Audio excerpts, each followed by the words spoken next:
Chairman, Encik Dato' Akbar Sata, Excellencies, ladies and gentlemen. Firstly, I would like to say thank you to Transparency International Malaysia for this invitation to deliver what is called a keynote address at this very important conference. This conference is about corruption and how to combat corruption. We in Malaysia have just emerged from a period where corruption was rife. Corruption, in fact, became a sort of slogan for the government in power. Indeed, there were allegations that the Prime Minister himself might be involved in corruption. Now, when in a country the top man is corrupt, the rest will follow suit, because the top man is responsible for trying to combat corruption. But when the top man becomes corrupt, there will be no attempt to combat corruption. Indeed, the slogan at that time was, "Cash is king." Now, when you say cash is king, what you mean is that corruption is the way. Corruption will make you the king, will give you power. That in itself shows the kind of government we had previously. But the people reacted. The people may be given money, bribes, etc., although they receive the money, but they were still much against corruption. And so when it came to an election, the 14th general election in Malaysia, the people exerted their people's power. They voted out the corrupt government. That is just the first phase. But in order to combat against corruption, the new government must have a program on corruption, on anti-corruption. This is not easy because not only was money used in order to win popularity, but the whole government machinery has become corrupted because they too enjoyed corruption during that period.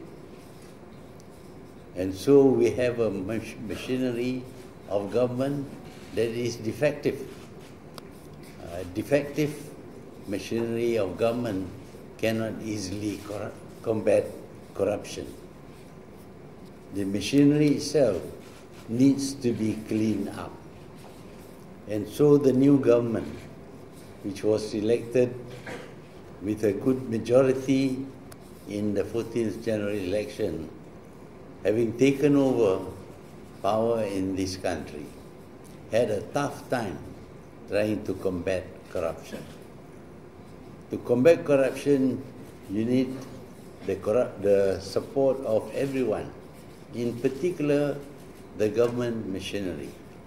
But as I said just now, the government machinery has become corrupted, and it will not be likely, it will not do things to combat corruption. The cleaning up involves removal of very senior officers.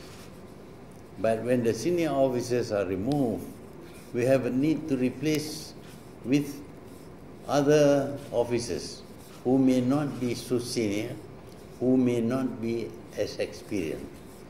And so, after the clean up, we have a rather weak machinery of government that has to combat against old practices and the extensive corruption that was happening before.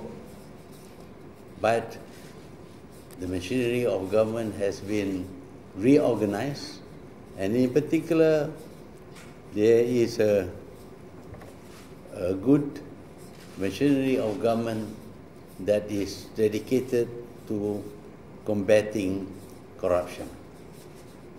We have actually 4 different agencies now which look into various indication of corruption in the government. However, the fact that the new government is dedicated to the removal of corruption means that that machinery of that government itself must be clean from corruption. We all know that when the top man is corrupt, then of course the others will follow suit. So in this government, it is important that government personnel elected during the election must avoid corruption. So new rules have been put in place in order to combat corruption among the government leaders. They now enjoy the same power as the previous government. The previous government abused that power, and as a result, the country became corrupt at all levels. Now the new government, having vowed, having promised to fight corruption, must show from the very beginning that the government itself is free from corruption. The promises have been made and the agencies of government have been set up.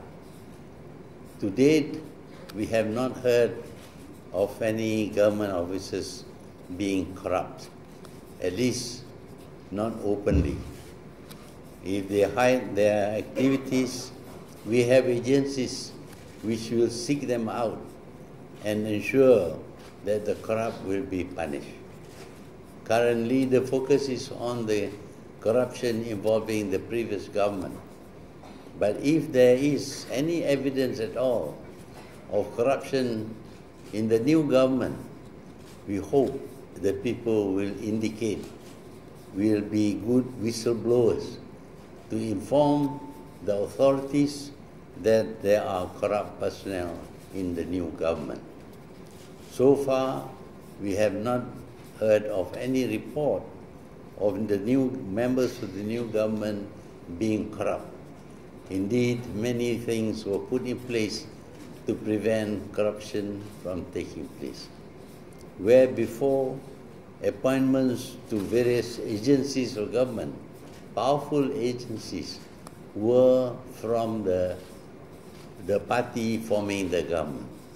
These people do not care about implementing the work they were tasked with, but instead they found that the power they wielded was good for them to make money for themselves. But now all those party-appointed officers have been removed, and new officers who are not involved with politics have been put in place in order to ensure that they will run agencies, institutions, and companies properly. These are professional people. They are not party members, and they are tasked with eradicating corruption in their organization. Apparently, this has a salutary effect on the institutions, and we do not now have such blatant corruption as happened during the previous government. But we have to maintain it. Government of necessity must have power. Without power, government cannot function. But power can be abused. There is a saying that power corrupts, and absolute power corrupts absolutely. So we must have the power, but we must avoid corruption. We invite the public, the people, to report cases of corruption. This will not result in action being taken against the whistleblowers. This is because this government respects the separation of powers between the legislative, the executive, and the judiciary. So if any one of these agencies were corrupt and are reported to be corrupt, then the other two agencies will function to bring the corrupt person to justice. This is the promise of the new government, and so far this has been implemented, because today we do not hear as much as we did about leaders of the country being corrupt. We are no longer described as a kleptocracy, a government of thieves, but today we are implementing democracy in the best way possible. We have restored the rule of law, so the law prevails in all cases. Should there be any abuse of power by any one of the three agencies of government which exercises power, the other two can take action in order to stop the corruption. Today we are in the process of punishing those who were corrupt before. It is not a case of the government seeking revenge, but the law, there is no one who is above the law in this country. If somebody is corrupt, somebody abuses power, then the law will be applied, and there will be judges who are free from corruption to decide on the guilt or otherwise the people accused of corruption. We are watching the procedures going on, and I am sure that many of those people who are found guilty will be punished for their greed when they were in power. The government has a tough job, because apart from trying to deal with corruption, the government also has to rule the country, and for that the government needs money. When members of the public decided to help the government with its finances, the government started a fund. This fund is open to everybody to contribute. It doesn't matter how much money is paid. It is the spirit that counts more. However, there have been attempts to use donation to this fund in order to influence government business. This has been rejected by the government, because when huge sums of money are given by way of donation to the fund, the government has to reject the huge donation, because it may become a source of corruption. There are many things that we have to do, but basically we need the support of the people. The people must understand that corruption is not good for them. Therefore, they, for their part, must play a role in eradicating corruption. We will have to punish not only the receiver, but also the giver. Unless we do this, corruption will become rife in this country.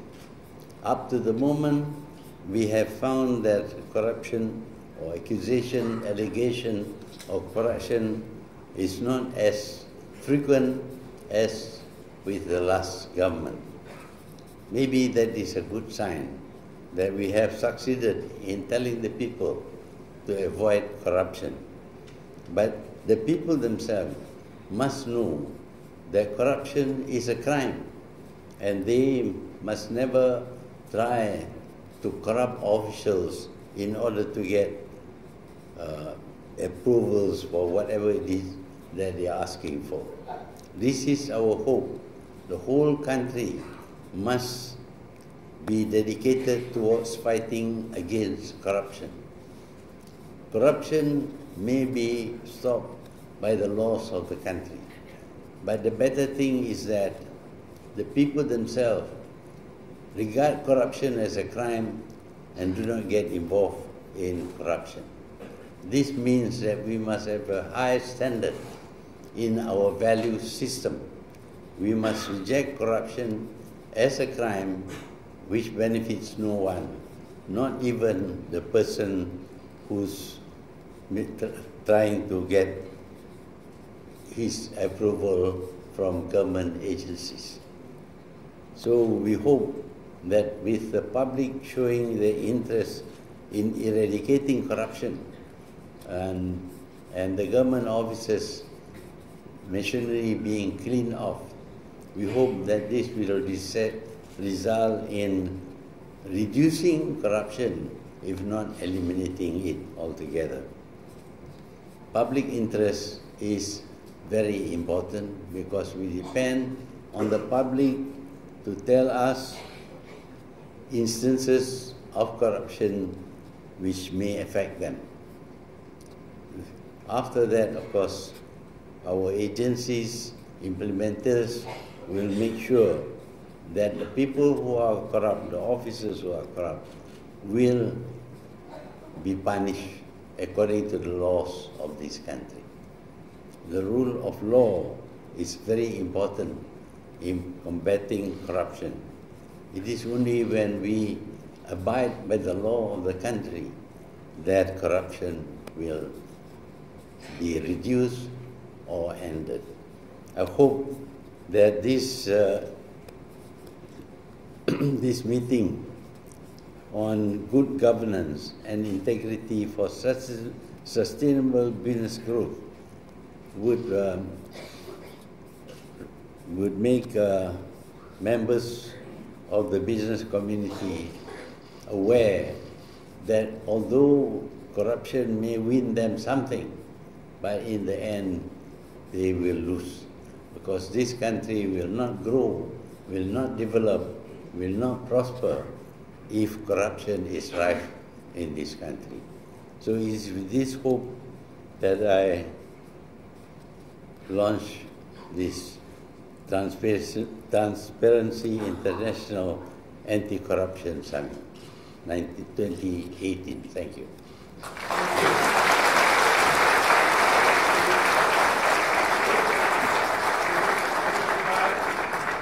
Can we invite those to remain on stage to receive a book from the host as a token of their appreciation? The title of the book is The 10 Principles, 10 Anti-Corruption Principles for State-Owned Enterprises.